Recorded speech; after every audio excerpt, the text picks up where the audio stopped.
about power plant engineering.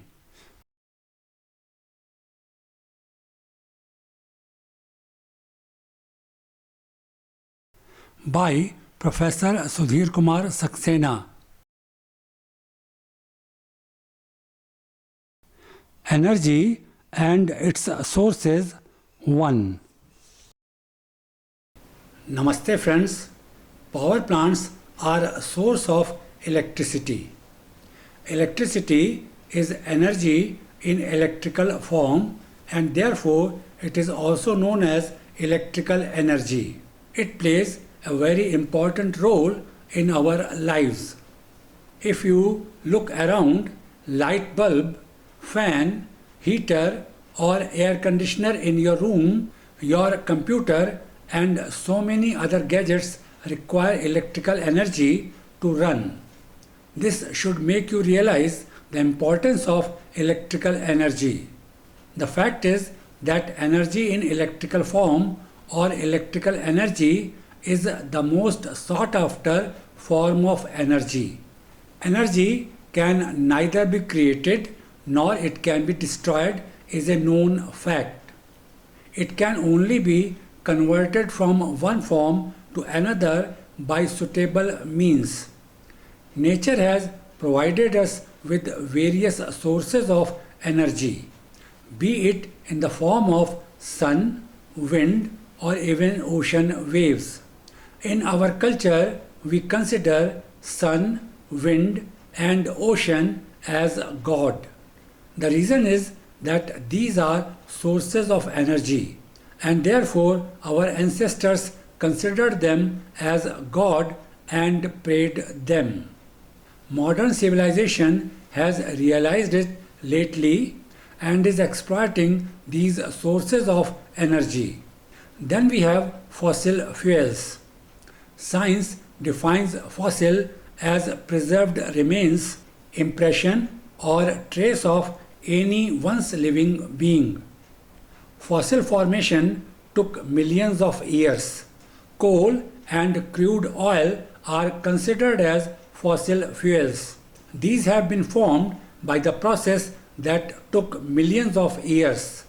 These are embedded beneath the Earth's surface. Talking about energy, its importance has very well been realized for the progress of humanity. Its need is increasing day by day. It is not possible to move even a step ahead on the path of progress without electricity. Therefore, at every platform or summit in modern world, it forms an important part of agenda. Sources of energy can be conventional or non-conventional. Non-conventional sources of energy are also known as renewable sources of energy. Conventional sources of energy. These sources of energy have been in use for a long time. Therefore, it has become conventional to use them. These are also known as non-renewable sources of energy. This is because these are result of a long process continuing for a very long time. It is not possible to repeat it or renew it. As already mentioned, electrical energy is the most desired form of energy. Thermal energy or energy in the form of heat is the second most desired form of energy. Conventional sources of energy have been used to attain these forms of energy for a long time. Conventional sources of energy mainly consist of coal, crude oil, natural gas, atomic energy, and water flowing in rivers.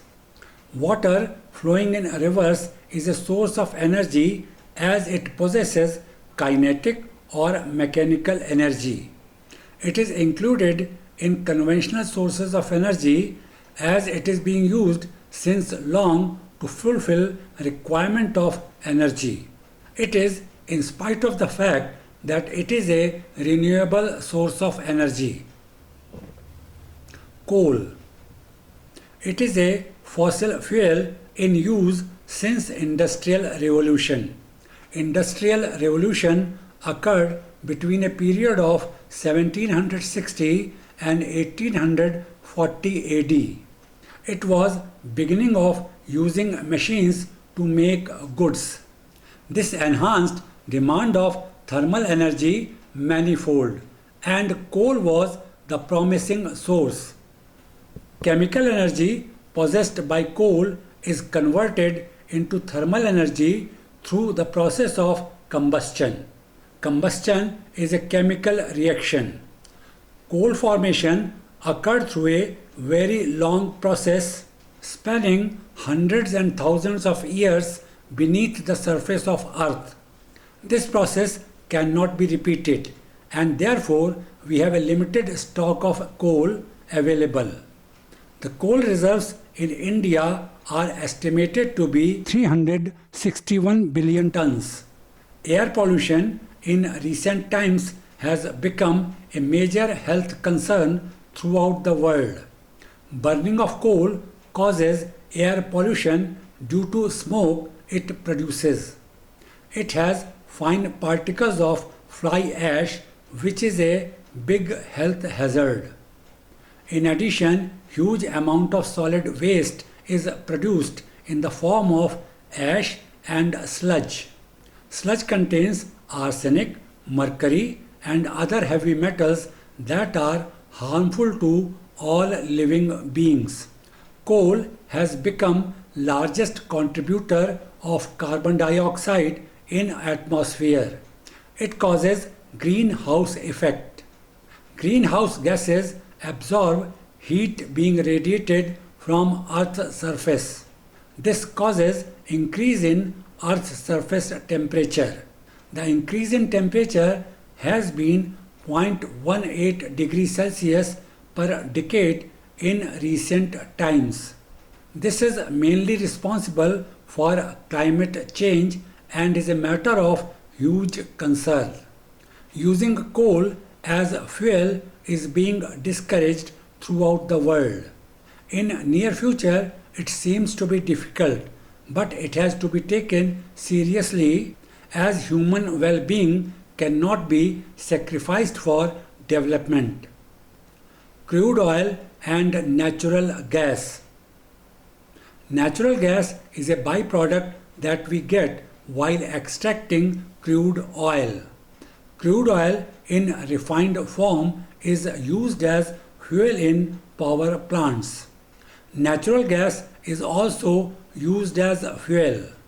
There is emphasis on gas-based power plants as it is relatively easy to handle gas. Crude oil again is formed through a process that continued for a long period beneath the Earth's surface. Its availability is not uniform. Some parts of the world, mainly Arab countries, are blessed with huge reserves of crude oil. In India, we have these reserves mainly located in the state of Assam. Natural gas reserves have recently been found in Krishna Godavari Basin in Andhra Pradesh.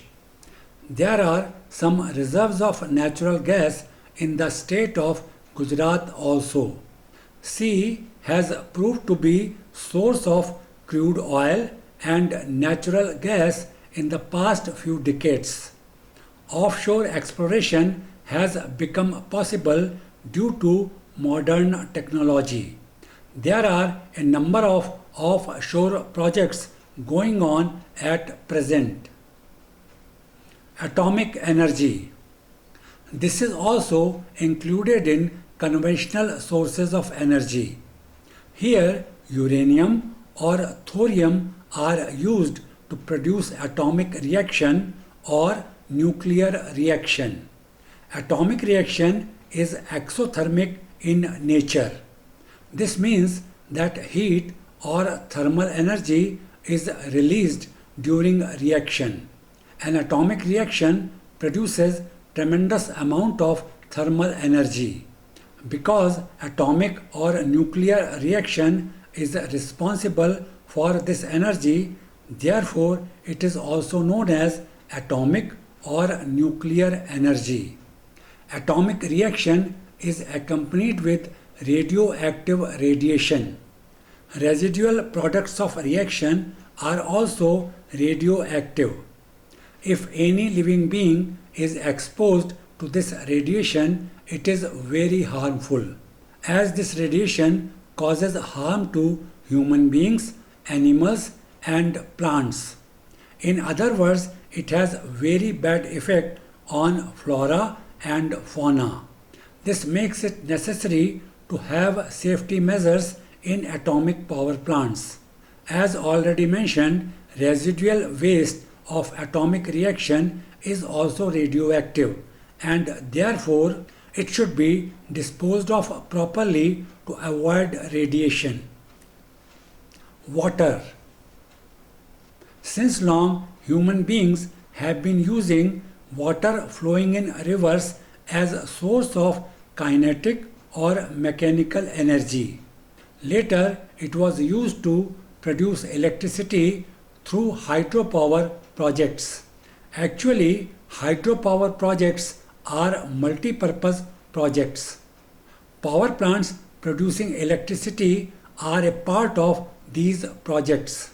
Irrigation of agricultural land through a network of canal is another purpose of these projects. Storage of water during rainy season when it is excessively available is another purpose. Stored water is used during summer season when availability of water is reduced. Hydropower projects are useful in controlling floods also. Hydropower projects require construction of dam and creation of reservoir. Construction of dam involves huge amount of money. Before construction of dam, extensive survey is needed to decide about its location. Construction of dam is a time-consuming process. Therefore, hydropower projects take a very long time. Huge area of land is required to create a reservoir. It makes essential resettlement of people displaced. Resettlement of people has become a major social problem in recent times. Still, running cost of hydropower plants is quite low. Presently, there is emphasis on small and very small hydropower projects. These can be executed more conveniently. Very small hydropower projects are also known as micro hydropower projects. Non-conventional sources of energy. These sources of energy have been exploited in recent past and therefore are known as non-conventional sources of energy. Another term used for these sources is renewable energy sources.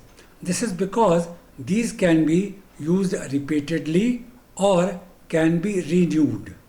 As conventional sources are unevenly distributed and their availability is limited, more and more emphasis is now on non-conventional sources of energy. Demand of energy is rising exponentially throughout the world. Therefore, it has become essential to explore them further and further. Non-conventional sources of energy include solar energy, wind energy, tidal energy, geothermal energy, bioenergy, and direct energy conversion systems. Solar energy. Solar energy comes from sun. Sun is the greatest and primary source of energy. Energy in the form of light and heat is dissipated due to nuclear reactions occurring within sun. Sun radiates approximately 3.5 into 10 raised to the power 23 kilowatt of energy in space around it. Out of it, approximately 2 into 10 raised to the power 14 kilowatt of energy reaches Earth. Some of this energy is further lost due to reflection, refraction and absorption in atmospheric layer surrounding Earth. Energy received by Earth's surface is approximately 2 into 10 raised to the power 13 kilowatts. Just to give you an idea, 17 million tons of coal is required to produce this energy. It is a huge amount of energy available to us free but with interruptions. It is a fact that it is not available continuously at one place on the earth. Due to rotation about its axis, only half of the earth's surface is exposed to sun at a particular time. Apart from this, climatic conditions also interrupt its availability. In places near equator, solar energy is available with greatest intensity throughout the year. In places away from equator, its intensity reduces and is not same throughout the year. In spite of these facts, sun is a great source of energy. Another fact is that air and water essential for life are components of solar system. In our country, solar energy is available in plenty in most parts and almost throughout the year. Its availability is reduced during monsoon months from July to September. This happens because of cloud cover. It is quite appropriate to harness this energy for our requirements. A number of initiatives have been taken in this direction and many projects based on solar energy are actively functioning. Energy from sun is available in the form of heat and light. It is a common experience that any object placed under sun is heated. Amount of heat gained by object depends on so many factors. A double convex lens, when focused on a piece of paper under sun, burns it. We all played this favorite game in our young age. It simply means if solar energy is concentrated at a point, it will attain high temperature. Our ultimate aim is to get energy in electrical form. A simple block diagram can convey how we can get it. As already mentioned, solar energy consists of light and thermal energy. Thermal energy is collected by exposing some heat absorbing material to sun. Thermal energy is used to convert water into steam. Steam is used to run an engine. This engine converts thermal energy possessed by steam into mechanical energy, which is in the form of rotation of shaft. The engine is connected to generator that converts mechanical energy into electrical energy as shown. Alternatively, solar energy can directly be converted into electrical energy as shown. It is done with the help of photovoltaic cell. As the name indicates, this cell converts photons or light form of energy from sun into volt, that is electrical energy, directly. Thermal energy collected from sun can be used in a number of ways. Common example being solar cooker. This device uses thermal energy to cook food. Another common example is solar water heater. Here solar energy is used to heat water. Wind energy. For a long time, wind energy has been used to sail ships and boats. Wind was used to propel ships and boats before engines came into existence. These were known as sailing ships or sail boats. Sail is a structure made of cloth, canvas or polyester. It may have triangular or four-sided shape. Wind blowing against boat inflates the sail and provides necessary motive power. About 2% of solar energy reaching Earth's surface is converted into wind. It is inexhaustible and does not deplete. It is also available free of cost. What limits its use as a source of energy is its unreliable availability, variation in its speed, and direction. These limitations are being tackled by using storage devices such as chargeable batteries. Windmills are used to harness wind energy. Sometimes in a period between 222 and 285 BC in Greece, experiments were conducted to run windmill. Netherlands is a country that is located below sea level. This caused frequent flooding of land. Windmills were used to pump water out of land. Later, windmills were used for grinding and cutting wood. Cornelis Jutgeest, a Dutch who lived between 1550 and 1607 AD, introduced windmills to saw wood at high speed. Since then, there has been a sea change in windmills. They have well-designed blades mounted on shaft. Blades rotate when wind moves across them. This causes rotation of shaft and availability of mechanical energy that can be converted into electrical energy. Presently, it is also possible to turn windmill with change in direction of wind. In our country, availability of wind is good in coastal areas of Tamil Nadu and Gujarat. A number of windmills can be seen operating in these regions. I would be taking up other non-conventional sources of energy in my next lecture. Thanks for watching.